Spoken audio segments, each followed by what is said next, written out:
already set a date, said Nick. And what's so wrong with that? I don't know. Let's continue. The great answer. Great answer. Everything you do is wrong. Why? Beats me, fuck. I don't like you. When you have a guy who already wants to go out with you, the first thing comes to mind is being picked up at a bar, not love at first sight. That's a good point. I'll give him that. Oddly perceptive. Yeah, I'll give him that. Yeah. What's the matter, Nick? Break. So now the narrator is talking. Do I sense some type of jealousy in your system? You guys get to hang out with different women in your class. Wow, this narrator's fucking catty. Yeah, the narrator's also rather makes rather good points, very observant, etc. Mm-hmm. That's beside the point, Tony. No, it's not. Like, you're starting to veer into gender politics here. Stop. Seriously, it's like okay, I don't know, man. He's probably just pick you up. Well, you get to hang out with women all the time, and that you do that to them. That's you. It's like, what's wrong with this? That's not the point. I get to. I get to because shut up. Just fucking, like, I don't know. What I'm trying to say is be careful. It's a good thing I get the opportunity to keep an eye on you anyway. Okay, so Nick is also possessive. Let's jot that down. Gross. Indeed. Sure, that's all I need. A Kevin Costner, Whitney Houston mindset. What does that even mean? I'm not familiar with anything between these. That I'm not good with movies. Or, movie stars or anything. But, like, even if you are familiar with movies, what does that mean? Because I don't know. Yeah, like, was that actual question, what does this mean? Yeah. Said Tony to herself. Although I highly doubt it was under her breath. She was actually screaming it. Later, at the game, Tony, Nick, and Kirk, in quotation marks, all sit together getting to know each other better. So rather than actually type out any dialogue that would indicate characterization, you just skip over it. Good. I didn't want to read about these people anyway. No, unfortunately, they actually do go on to it. They basically describe to you what's about to happen and then start talking about it, a.k.a. one of the most annoying things people could do in writing. So, Kirk, said Nick, what's your major? Yes, I'm having Nick hit on Kirk. Shut up. You're having a lot of fun with this. Major, replied Kirk. I thought you were a shotgun. It's not important. But, I get it. Yes, that fast, said Nick. Still undecided. Well, you still have some time to declare a major. I would suggest... Why do you keep changing accents? Because I don't want to... I always forget what accent I give a character, so I just change it. Yeah, okay? That happens to me. We need to write this down. The wave of the future. Like, like at the end of the chapter, we just need to just officially give stupid voices to every character, or at least every one of the main ones. Just, we need to write it down in a 5 and the recurring villains. Anarchy. Well, Anarchy is just over-the-top evil. That one's easy. Yeah. The wave of the future, computers. Technically, yes, but also not. Well, I know some programs that you don't know about yet. No, dude, I'm pretty sure he knows about porn. Don't worry about it. Yeah, that's oddly creepy. In fact, I've heard about the new CAD software that hasn't been released. Okay, what does CAD mean? AutoCAD, it's basically I believe it's like a logic builder, basically for programming like assembly lines and stuff like that. I think. Why would you want that or need that? No, I'm thinking of something different, I think. It's very useful for designing things. It's a design software. You can use it to for architecture and electrical blueprints and all sorts of stuff. But why would some random fucking college student need that? Especially, fuck it, I don't care. Depending on their major. I get that, but yeah. Never mind. It just raises more questions. Yes. Back at my dorms, Want to check it out after the... Okay, yeah, these two are hitting on each other. It's official. Said Hey, Kirk. everybody, I'm looking at gay porno. Why not? I've got nothing planned after my class. I don't know who said that because it was never explained. From a distance, Vixen's bodyguard, Andy Roy, scoped the three, hiding in a building, watching every move they make. After the game, Kirk saw Tony. Now, hiding in a building, that in itself is not a terrible phrase, but because this is Scanranger, I like to imagine that instead of, like, peeking out a window or something, they're literally, like, fused to the wall. I was going to say, yeah, he's clipping in a wall. Yeah. It's just... Oh, God, reality is so glitchy. Hey, Tony, I'm going to hang out with Kirk at his place for a few minutes, said Nick. Tell the guys I'll catch up with them later. Oh, jeez, he spontaneously changed. Yes. See you later, you guys. Back at Kirk's apartment, he and Nick check out some information on the computer. Here's the disk, said Kirk, and I guess he just kind of pointed at it. Load it and read the instructions. Wait, no, there's no break here, so he's still talking. Load it and read the instructions. The terminal read, "Time to die, Nick Simmons." So he just told Nick that that's what's on the disk, and therefore Nick's reaction is appropriate. Nick is understandably confused. Yeah, what the, said Nick. He was then struck by Kirk and flew to the other side of the room. You know what? Fine, I'm okay with that scene. Who are you? Really, dude? You just got socked across a room, and your reaction is, oh, by the way, who are you? Well, It's like, okay, all right. So this dude punches you, and he sends you flying across the room. Okay, I can understand why you'd be like, okay, that's abnormal. But the first thing you'd probably be asking is probably, dude, what the hell was that? Right. You'd probably be questioning, getting in a defensive position. The very first thing you wouldn't say is, okay, who are you? You'd probably, you'd wait to hear some stuff from him first. Be like, dude, what the hell? Why did you do that? Seriously. Yes, fool! That's, so your name is Yes, fool. Okay. I don't think so. Now Kirk decides to reveal himself. I am a cyber creature. I am Curl Model, and I am your death. Welcome to die.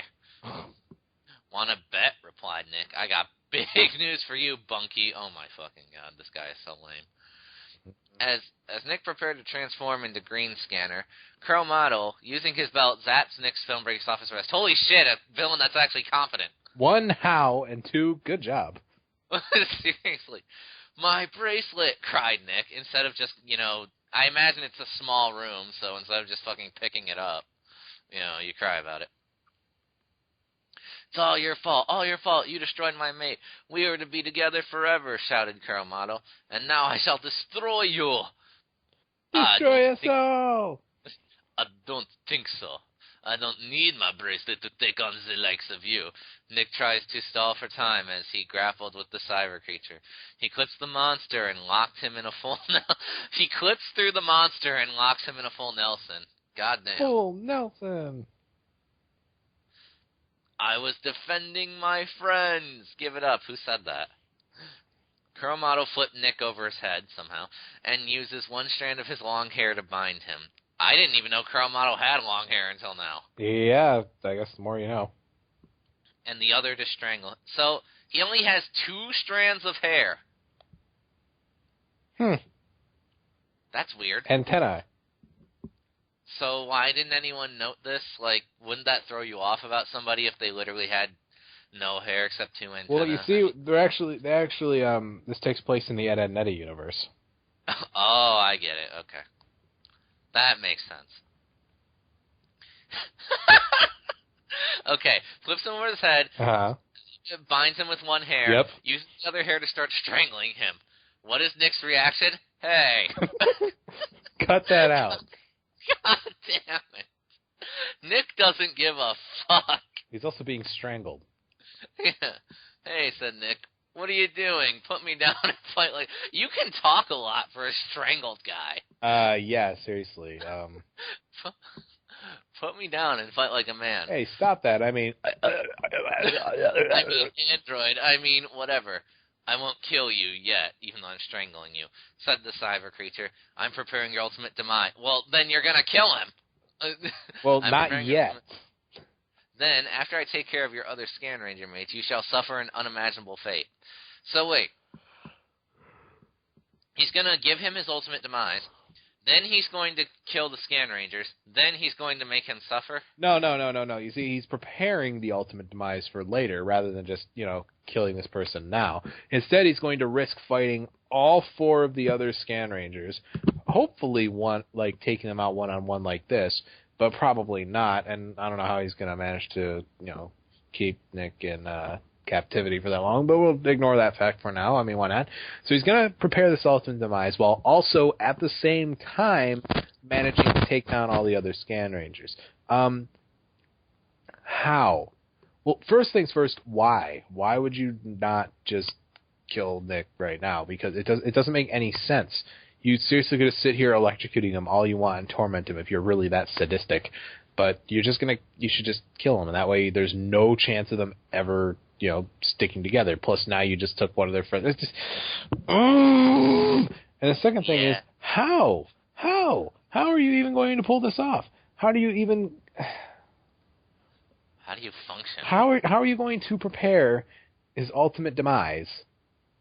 Like, how are you going to prepare his ultimate demise if you're busy taking care of the other Scanrangers? I mean, I know they're pathetic, but just how? I don't fucking know. Kuromado. Yes, Kuromado. Oh God, it's getting worse. Kuromado then electrocutes Nick with his hair. Nick screamed in agony while passing out by the jolt of electricity. Tense trouble, but fine. Whatever. That's Act 1. Yeah, but put it this way. Okay, all right. He's still being strangled, so he still managed to scream, but considering he was being strangled and how talkative he was, he's probably like, oh my god, it hurts. Oh, I really wish you wouldn't do this to me right now. Oh, I'm passing out. Oh god, I'm passed out right now. Still hurts. I might be unconscious, but geez, this really hurts. I wish you would stop. I'm already unconscious. Where are you taking me? Oh god, we should really, we should take a more discreet route. You're literally loading me up into this car right in front of everyone. Everyone's watching. What's wrong with you? Oh my god, you're not wearing any makeup or anything. You're such a robot right now. It's just everyone knows. What are you doing? Nah, everyone was looking the other way at the time. I guess. And in fact, if this is well, no, they did say it was a dorm, but I'm pretty sure you could hear someone being electrocuted. Pretty sure. Yeah.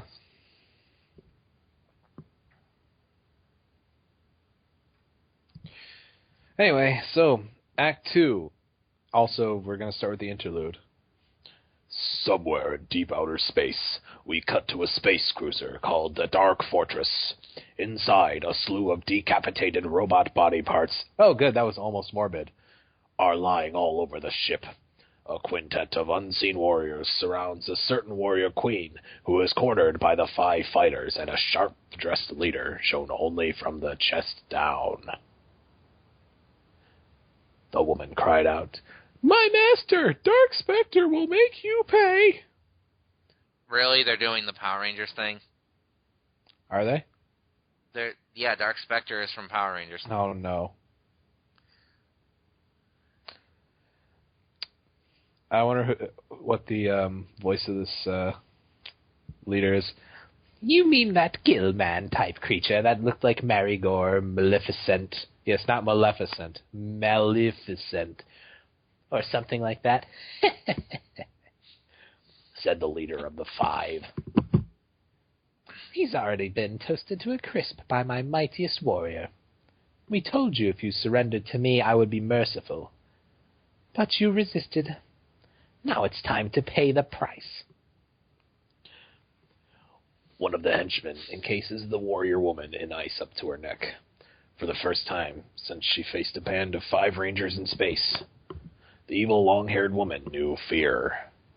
The leader goes to her slowly, attempting to give her the kiss of death. She screams, "You can't do this! Don't you know who I am? You can't! No! Fucking Trunks. He succeeds, kissing her on the lips and draining her life energy, and leaving her a mindless vegetable. The 6 leave the Dark Fortress, blowing it up. Alright, well, here's probably my biggest problem with this fanfic, okay? I get that the author hates Power Rangers. Alright? I understand this. I also understand this fic was written assuming he could do better. He's wrong, but okay. I understand this.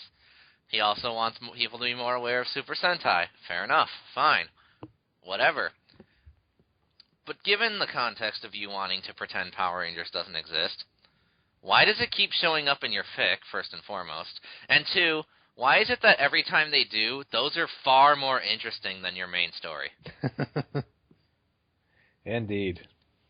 Because, like, each time you acknowledge that Rangers is a thing, not only do you remind people they could be watching that, which is much better, but it's not like you're saying look at me, I'm so much better. It makes you look like a fucking petulant child. And ergo, you're worse. Yeah. So, what the fuck's your deal? What the actual fuck? But whatever, I'm not a writer, so I guess I don't understand the deep complexities of this industry. So I don't think this person is either, though. so yeah, let's continue with, and I'm sure, that whole Rangers thing will never be explained. So that's why I'm not even going to use the same narrator voice. Yeah, so let's move on. So that was the end of the interlude. Like, it literally says, end of interlude. The balls are inert. No. Back on campus, Tony was trying to find Nick. All right. Where's Nick? I haven't seen him all day. She's not Fanny. It's much like that's giving her way too much credit. Where's Although, oh my Nick? god, I just had an idea. I just had a great idea. I haven't seen him all day. I just had a great idea, though. I had a great idea. What if we made Anarchy the spook? Hey guys, I've got some robots here. They all start with Kuro because I'm super lame. Let's try it. Let's see how it works. All right, if he shows up even during this chapter. Yeah. But yeah, how's this voice for? Where's Nick? I haven't seen him all day. Yeah, that's fine. Okay, that's gonna be interesting to do. The other 3 Rangers see her by film appreciation class. So they see her via the film appreciation class, or by said class, or near it, or is she buying said class, or? No, you see, we can make this logical. They run into her because they go to film appreciation class. Therefore, they see her by the film appreciation class. Like, they utilize it to find her. I highly doubt the author was thinking about Oh, that. of course not. It's not about what the author thinks. It's about what little we can to maintain our sanity. Yeah. So, Professor Alex, what can we do for her? What up, guys? That's Professor Alex. Okay. I prefer this voice. Even though Alex is a girl, but... Hey, what's up, guys? That's similar to Tony, but, sure, why not? Well, I'll get Professor Alex. I need to do More hoarseness. Yeah, okay. What's up, guys? I'm not going to be able to talk tomorrow. Nick's missing, said Tony. I haven't seen him since he went over Kirk's dorm last night.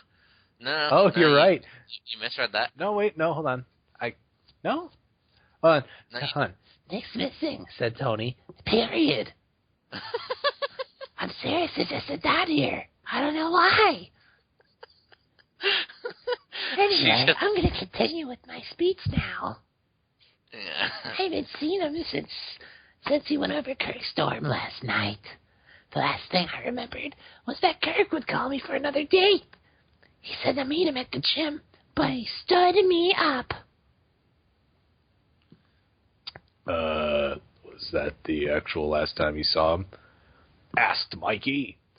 Because I need to detect the last time the two... I need to detect the last time the two was on campus.